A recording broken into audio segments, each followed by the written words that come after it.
मैं कमेटी के अध्यक्ष श्री राम जागर यादव जी एवं समस्त जितने हमारे कमेटी में हम भी हैं, कमेटी के जितने हैं सदस्यगण, उन सभी का मैं बहुत बहुत आभार करना चाहता हूँ जो कि मुझे इस सम्मान इस लायक समझे कि हमें यहाँ पर इस मंच पर एक मुख्य अतिथि के रूप में प्रदर्शित किए। क्योंकि मैं भी इसी गांव का हूँ, बगल में हमारा भी घर है, यहीं से हमको आना था, लेकिन हमको ये नहीं पता था कि आज ही हमको यहाँ कुछ बोलना है, कुछ करना है। क्योंकि आप सभी को तो पता है कि हम एक अधिवक्ता हैं, कोई नेता नहीं है, कोई कुछ भी है नहीं, तो यही गांव के हैं और आप सभी के बीच में पले बड़े हुए और यहाँ इस रामलीला मंच पर हमको बुलाया गया, सम्मान दिया गया।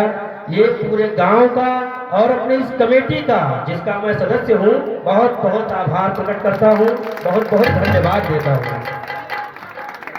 आज जो भी कार्यक्रम किया जाएगा वह रामलीला मंच के द्वारा, वो आप सभी को पहले से ही पता है, आप लोग टीवी में, वीडियो में, मोबाइल में देखे हुए हैं। लेकिन यहाँ जो किया जाता है, जो हमारे साज कलाकार जो भी होते हैं इसमें, उनके द्वारा जो यहाँ दिखाया जाता है, वह केवल आप लोगों को जागृत करने के लिए दिखाया जाता है, वरना तो इंटरनेट पे आप लोग चाहे जब देख सकते हैं। ये जो किया गया है या हर जगह किया जाता है रामलीला का कार्यक्रम, उसमें आपको एक नई दिशा, एक नया दिशा निर्देश दिखाया जाता है कि महाराज राम एक राजा होते हुए भी वनवास गए अपने पिता की आज्ञा के लिए। यहाँ पर अपने पिता की आज्ञा का पालन कोई नहीं करते हैं। उनके पिता कहते हैं कि आप ये करो, वो करो, पढ़ाई करो, चले जाओ कहीं, लेकिन वो सब छोड़ के आप लोग बस अपने ही गांव में, घर में बैठे रहते हैं। इससे कभी उन्नति नहीं हो सकती है।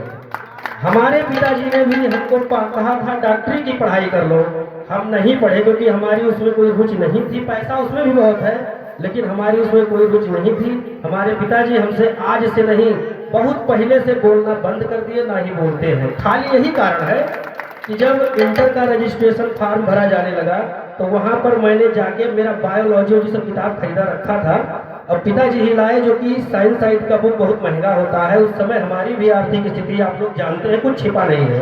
उस समय हमारी आर्थिक स्थिति अच्छी नहीं थी।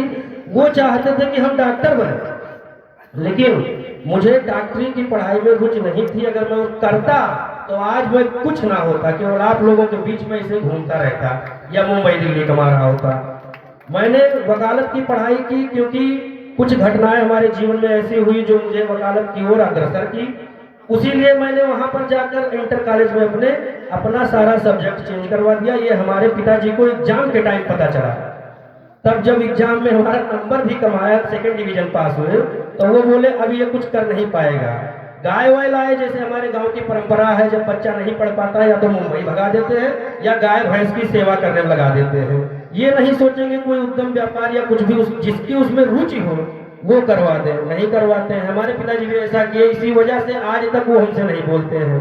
अब थोड़ा मोड़ा बोलने लगे हैं, थोड़ी उन्नति देखने लगे हैं तो बोलने लगे हैं।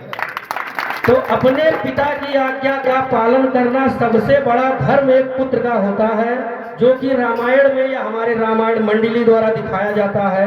आप लोग भी अपने पिता के कर कमलों पे चले, क्योंकि एक पिता दुनिया देखा हुआ होता है, वो आपको कभी गलत राय नहीं देगा।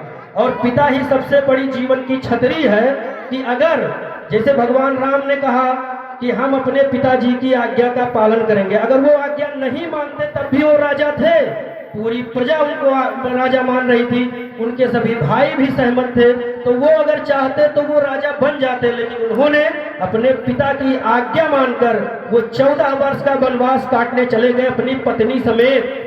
यहाँ तो पिता गुस्से में कभी बोल देता है कि हमारे घर से निकल जाओ, तो लड़के सीधा मुंबई निकल जाते हैं। उसको सोचते हैं कि हमारा वनवास हो गया।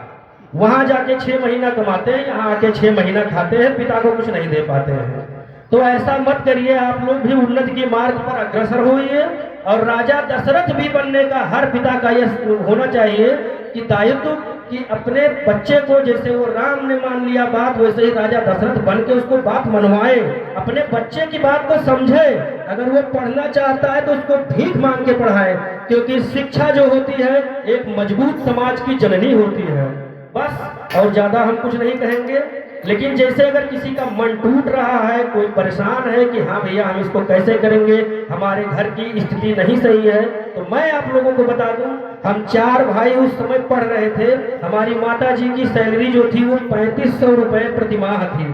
काफ़ी जमीन गिरवी पड़ी थी, लेकिन हमने मेहनत किया, हमने पढ़ाई किया, और हमारी भी एक तमन्ना है किसी दिन मैं हाई कोर्ट का वकील बनूंगा और अच्छा खासा वकील बनूंगा। आप लोगों के गांव का, अपने गांव का और आप लोग का नाम कभी नीचा नहीं होने दूंगा। आज भी कचहरी में जाके हमारे बारे में कोई पूछ ले, कोई ये नहीं कहेगा कि ये वकील साहब हमारा पैसा खा गए, हमारा काम नहीं करवाए। किसी भी आदमी का एक भी काम पेंडिंग मेरे पास नहीं है, और सबसे कम उम्र का वकील अपने कचहरी का मैं हूँ। 14 साल हो गया मुझे वकालत करते हुए, वो भी समझिए हमारा वनवास था। लेकिन हमारे पिता शुरुआती दौर में हमको थोड़ी प्रताड़ना देते थे। अगर हम भी चाहते, उस वक्त हम टूट गए होते, तो शायद आज हम यहाँ आप लोगों के बीच में नहीं होते, मुंबई या दिल्ली से कहीं कमा के आए होते। धन्यवाद। और सभी लोग, पूरे गांव को हम बता दे रहे हैं कि पढ़ाएं अपने बच्चों को। पढ़ाई सबसे मजबूत आधार होता है एक नए समाज का।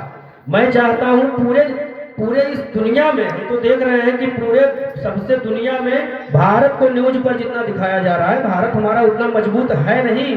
केवल सैन्य बल में मजबूत है कि अगर कोई लड़ जाए तो वो भिड़ जाएंगे, गिरा देंगे किसी को। लेकिन भारत में सबसे कमजोर है यूपी। यहाँ आज भी कोई नेशनल लेवल की बात होती है तो कहेंगे भारत का सबसे गंदा यूपी है। उस यूपी में केवल गुंडई और कट्टा चलता है। ऐसे यूपी बिहार का नाम बदनाम है।